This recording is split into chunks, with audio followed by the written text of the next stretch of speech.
نہیں تھا اعتبار اسے میری مخلصی پہ غالب، کھو دیا اس نے مجھے آزماتے آزماتے۔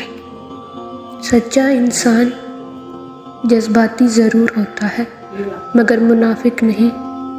جب اللہ نے سورۃ آل عمران میں فرما دیا ہے کہ دعا دو پہاڑوں کو بھی ان کی جگہ سے سرکا سکتی ہے تو قبولیت کا شک تو بنتا ہی نہیں۔ بے عقلی سب سے بڑی غریبی ہے۔ خاموشی غصے کا بہترین علاج ہے۔ صدقہ فقیر کے سامنے عاجزی سے باادب پیش کر، کیونکہ خوش دلی سے صدقہ دینا قبولیت کی نشانی ہے۔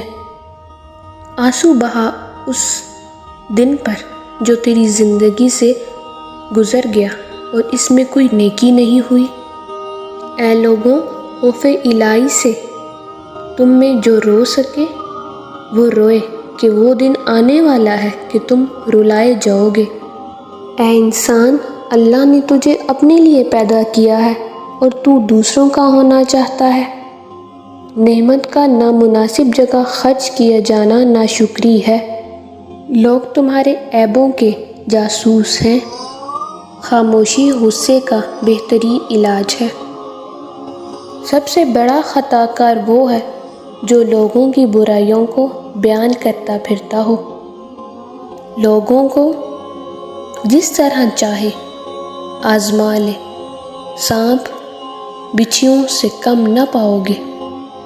حاجت مند غربا کا تمہارے پاس آنا اللہ کا انعام ہے۔ جو تجھے تیرے عیب سے آگاہ کرے وہ تیرا دوست ہے۔ ظالموں کو معاف کرنا مظلوموں پر ظلم ہے۔ منہ پر تعریف کرنا ذبح کرنے کے مترادف ہے۔ اللہ تعالیٰ اس پر رحم نہیں کرتا جو دوسروں پر رحم نہ کرے۔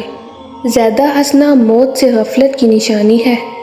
زیادہ کھانے سے بچو، یہ دل کو اجاڑتی، بیمار بناتی اور عبادت سے روکتی ہے۔ جھگڑے میں کودنا انتہائی آسان ہے لیکن اس سے نکلنا انتہائی مشکل۔ اگر دشمن پر قابو پا لے تو شکریہ کے طور پر اسے معاف کر دو۔ جو شخص اپنی قدر خود نہیں کرتا، کوئی دوسرا شخص بھی اس کی قدر نہیں پہچانتا۔ صرف اللہ سے ہی امیدیں اور آرزوئیں وابستہ رکھو۔ جسے کوئی مصیبت نہ پہنچے اس میں کوئی خوبی نہیں۔ اپنا سب کچھ اللہ کے حوالے کر دے، وہ سب کو تمہارے حوالے کر دے گا۔